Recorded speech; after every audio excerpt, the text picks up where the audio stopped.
Call to order the Planning Commission meeting for January 25th, 2024. We'll do roll call, please. Mrs. Barnhart. Here. Mr. Coltice. Here. Mrs. Johnson. Here. Mr. Klein. Here. Mr. Ramirez. Mr. Miller. Mr. Overmeyer. Here. Ms. Lonecker. Here. Mr. Hostetler. Here. And we have something to insert on the agenda. Go ahead, Ty. We have a certificate of appointment to certify that on the 2nd of January 2024, the Marshall County Board of Commissioners duly appoint Kevin Overmeyer to the Marshall County Planning Commission for a term of 1 year, said term to run from January 1, 2024 through December 31, 2024, dated the 2nd day of January 2024, Stan Klotz, President. So Kevin, for the oath, do you solemnly swear or affirm that you will support the Constitution of the United States of America, the Constitution of the State of Indiana, and the laws of the United States and the State of Indiana, and will faithfully execute the duties of your office as a member of the governing body, so help you God? Yes, I will. Okay. Thank you. Thank you. We have next on the agenda, election of officers. I'll make a motion that Dave Hostetler remain president. I'll second that.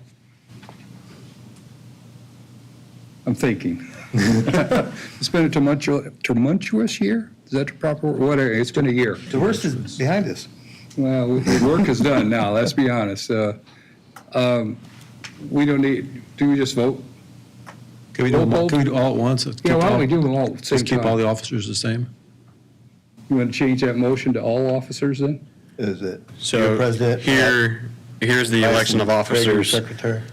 I'll make a motion that we keep the same officers as we had in 2023 for 2024. Including the attorney and The attorney and Lori liaison Lowry. and all that stuff, yeah, okay. I'd like to amend this. Take Bob off. Yeah, to take Bob off. And And put me Oh, it is, it does say Bob Yeah. Yoder on Take there. Bob off, to take Bob off of the TRC committee and put me on. And BCA. Nice catch. You would need to amend that motion. Can we amend that for you, Kevin? Yeah. So amended. So we'll, Second is Okay. amended too. Roll call, we do it by just aye or nay. you can all in favor if you wish. All those in favor say aye. Aye. Opposed, the same? All right, we're the same. We move on.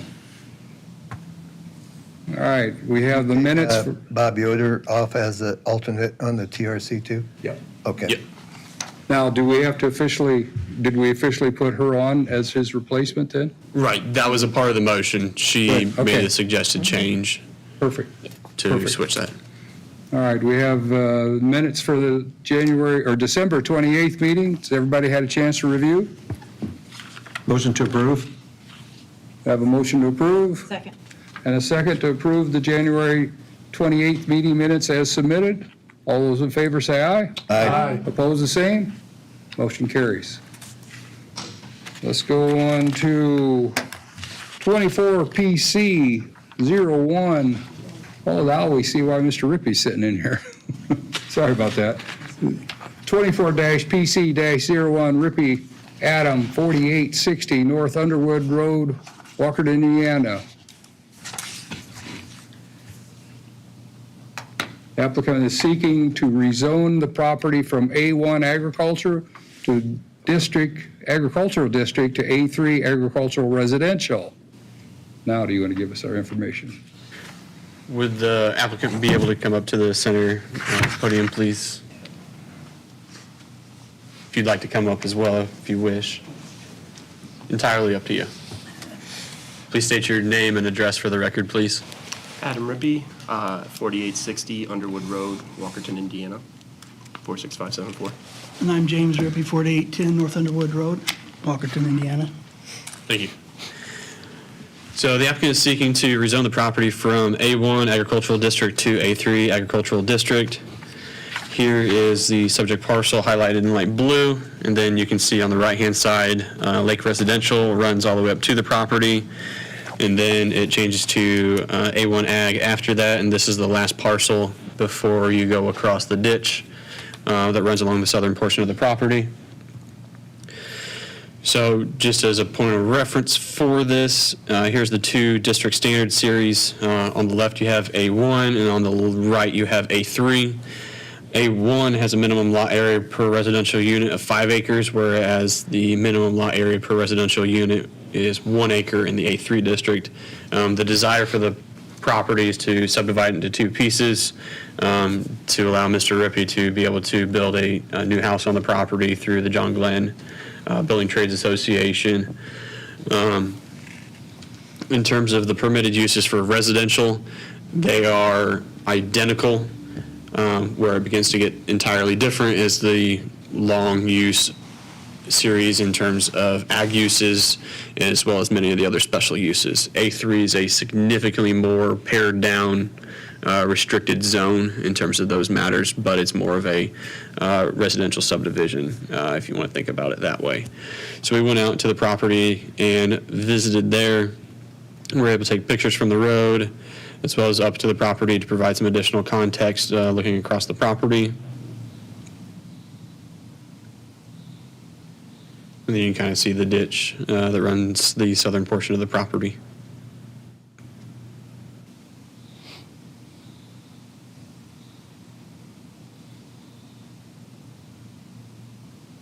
So the procedure for this is the Planning Commission has advisement over all rezonings. The rezoning of the property will be a recommendation to the commissioners. For the findings that are considered includes the comprehensive plan, current conditions, desired use, property values, and responsible growth.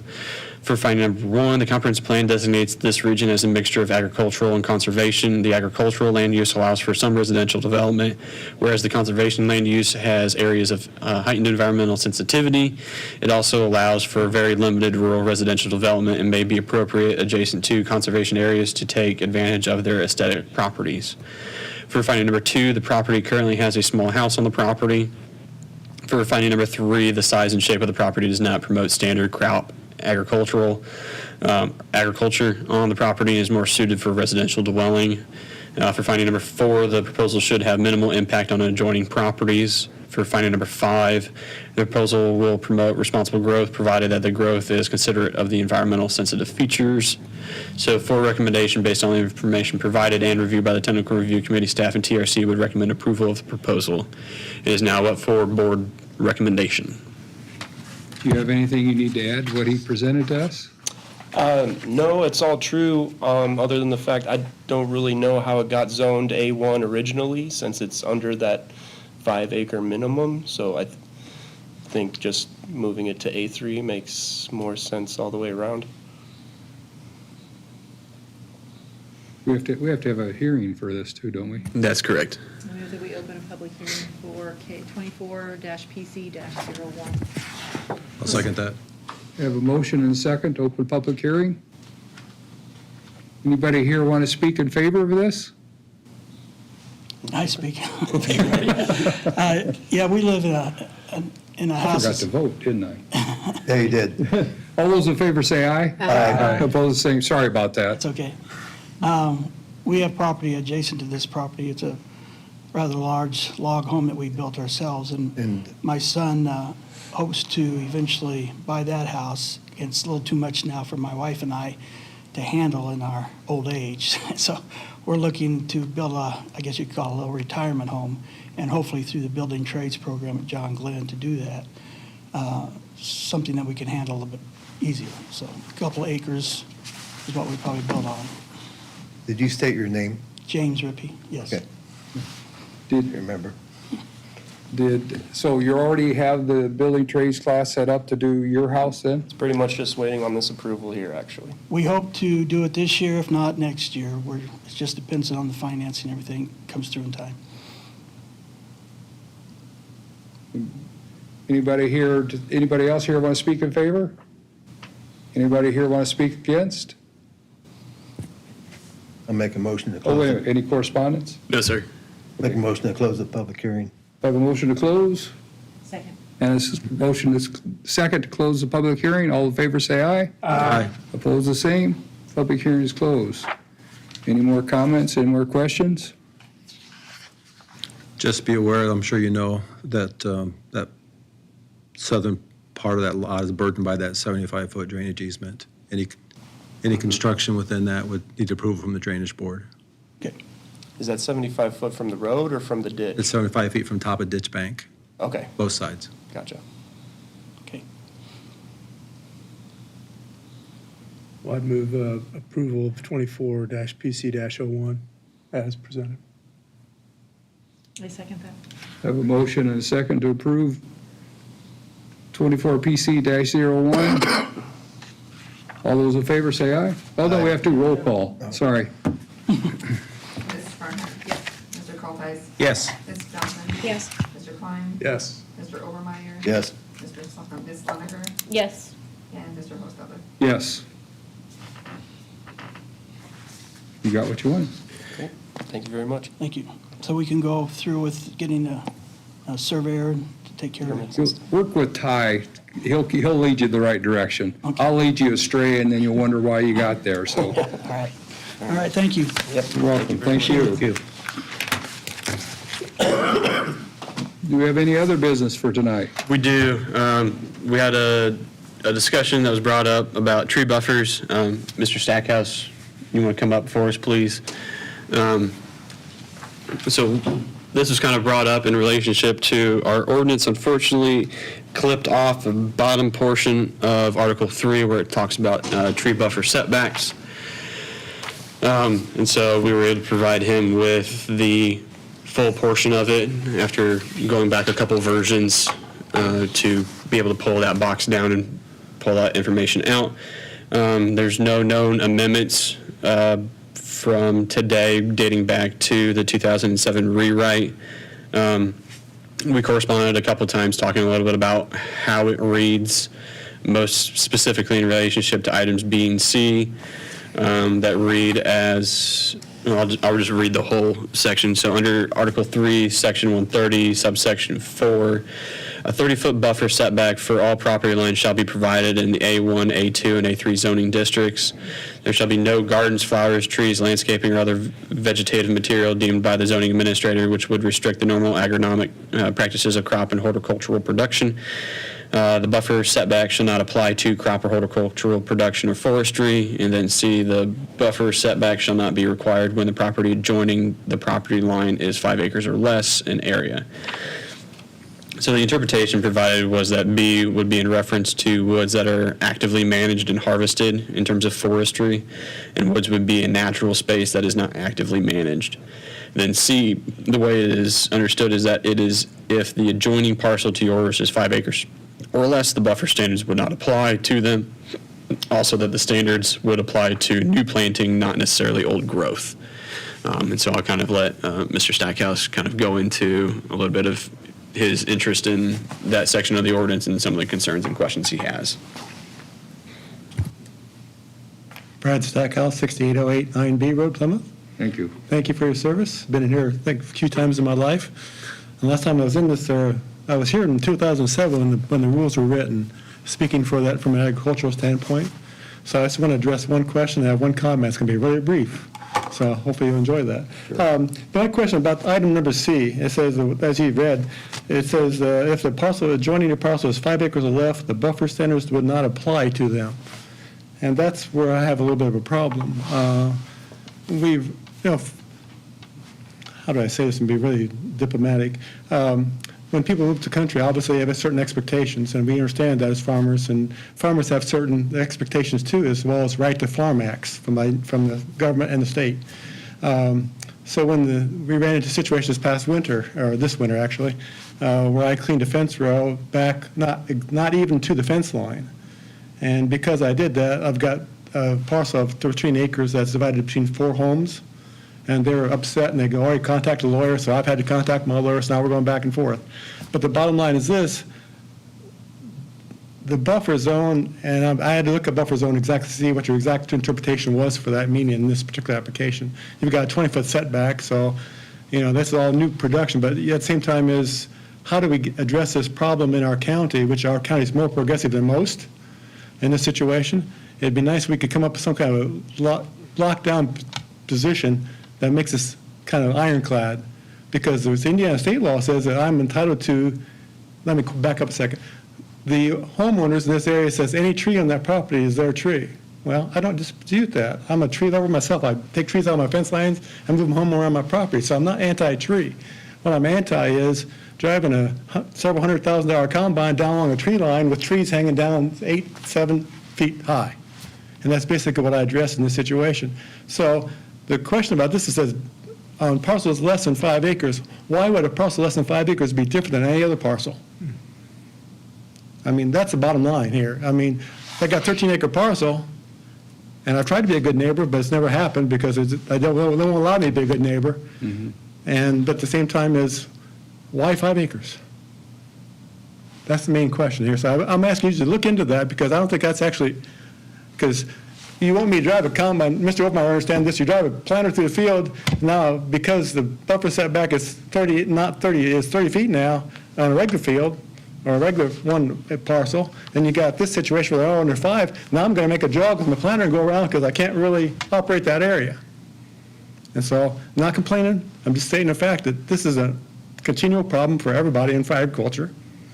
And I think in this one particular case, and I was here the night they wrote this stuff, that kind of got left behind somehow, a parcel. I don't want to cause my neighbors problem. I want them to be happy and live in the country. That's their choice. I don't mind. But I want to be able to have the right to quietly enjoy my farm as well. Okay? So I just ask you guys to look at that particular item C and see if that's really what the board meant at that time or even now in that situation. And the second thing is I want to talk about very briefly, and Ty didn't know about this because my son brought it up to me. There's something I wondered if you would consider as well. A few years back, we were renting a farm from a family, and during this process, they sold a lot off their farm for a home. I believe it was actually a relative or something of this nature, and we had no problem with that. That's their right, okay? But one of the things that happened in this particular situation was that agriculturally, well, let me go ahead. They put a well within 50 feet of the property line. And it was a larger parcel. It's probably a couple, 3, 4 acres. They put a pond in front of it and put the house behind. It's a nice looking setup. It was really pretty. But when it all came down to it, about 2 weeks before they moved in the house, they had to have water. So they put the well down. And Mr. Overmeyer probably knows this situation, but the federal government requires that if there's a well, and we don't abide by this often, but it can happen in a residential situation, you cannot farm within 50 feet of that well. So now our right to farm laws just got screwed up again. Because now, if you can have some kind of rule so they can make it 49 feet, we're good. Now, we have all kinds of wells in the county, and these are primarily talk about residential wells on a lot in the country. We have irrigation wells and everything else in this county too as well, and we have quite a few of them. I don't know how that law is interpreted for us. I've got lots of irrigation wells. But for this particular situation, I don't think a farmer is going to be, when the well's in the middle of the field, nobody's going to bother him, okay? In the situation where we have a house sitting next door, moved to the country brand new, sometimes that's a little tedious situation, and to put that well in that 50 feet, we just lost our right to farm. So I wonder if we would address that and look at that as a possible situation that may be addressed by the planning commission and say, okay, you want to build a new house? Fine, excellent. Just make sure you're 49 feet from the fence. That's all I'm asking for. That just to make, because I get, How close to the fence are they with their well? that well at that time was probably less than 20 feet. And I'm not complaining about that situation. We're fine with that. I mean, we eventually. It could have been a problem, is what you're Yeah, saying. if we would have been done something wrong, who are they going to come after? Yeah. Me, or my son in that case. They could, and that's, how society is nowadays. And there's questions about wells no matter what you do, and how water is pollution and all kinds of things. So I would like to have you consider the fact that maybe we should address a situation that says, okay, you want to build a house, do all the things you want to do, great. Just make sure you stay 50 feet away from the fence line in whatever direction you want to go, so that it doesn't infringe upon the farmer's right to farm. Was it a big lot that they built this house on? It's Or a small- probably, it was sitting against the Yellow River, then there's a pond in front, and then there's a couple of buildings. I'd say it's like 2 acres, 2 to 3 acres. I don't know whether a septic was, if it was, I think the septic was on the backside. This was on the side of the house. Okay. And then the septic, I believe, was on the backside. Are there regulations on how close a well can be to the house, or obviously it must not be one according to the property line, according to what you just said. That's my understanding. And this is my son's concept. He said this could be a potential problem at some point in the future. And I thought maybe if we're proactive, we might be able to nip it in the bud before it happens. No farmer wants to pollute anybody's well. No, that's for sure. And so just wanted to have you think about it. And same thing with item C. Just, can you look at it and do some evaluation and see what you think? And it would help people in my situation, people that farm agriculturally, if we could know the rules exactly. I appreciate you're bringing it to our attention. There are things that you just talked about I would have never thought about. Just, hey, I'm going to put my well, I've built a couple houses now, and I always put the wells close to the house. I admit, septic's always on one side, the well on the other, but I've seen people do the opposite of that too, and I got to scratch my head a little bit, but we always wanted the well as close to the house as you could, because that's plumbing. Yeah. And I'm kind of puzzled by that. Well, I think in this situation, because of the pond, the house was built back into one side a little bit. And so they were kind of, the septic was on the opposite side. Like you, they probably wanted to get it on that side, which makes sense, but it was closer. I mean, literally, the well truck had the way you put, general well, got those pans on the sides, water pans, they were basically against the fence line. Wow. So, That's close. And no problem, nothing ever came of it, but I can see where something could come Your of it. point, it's still there, potentially. Yeah. If we could do something about it before it's a problem, Yeah. that'd definitely be the best way to handle it. Yeah, and so that's all I'm here for, just because I just appreciate what you guys do. I try to work within the rules, and if the rules are there, I'll live by them. So that's just all I really wanted to say, and I really appreciate your time allowing me to speak here tonight. Well, thank you for talking to us about it. Well, thank you very much. Good luck. Thank you. Have a good evening. You too. Thanks, Ty. Thank you. That is everything we have this evening. Your next meeting will be February 22nd, 2024 at 7. Same time, same place. Or if And that would there's be on other vacation. comment. You'll be on vacation. And I will be also. All right, well, we'll have substitutes then. Anybody else have No- anything you no need to subs. talk about? No sense. No subs. Not BZA. I forgot, sorry. So. Guess we're ready to adjourn then. Did you guys have something you wanted to bring for the board? Okay. That's it. Adjourn. I followed your rules.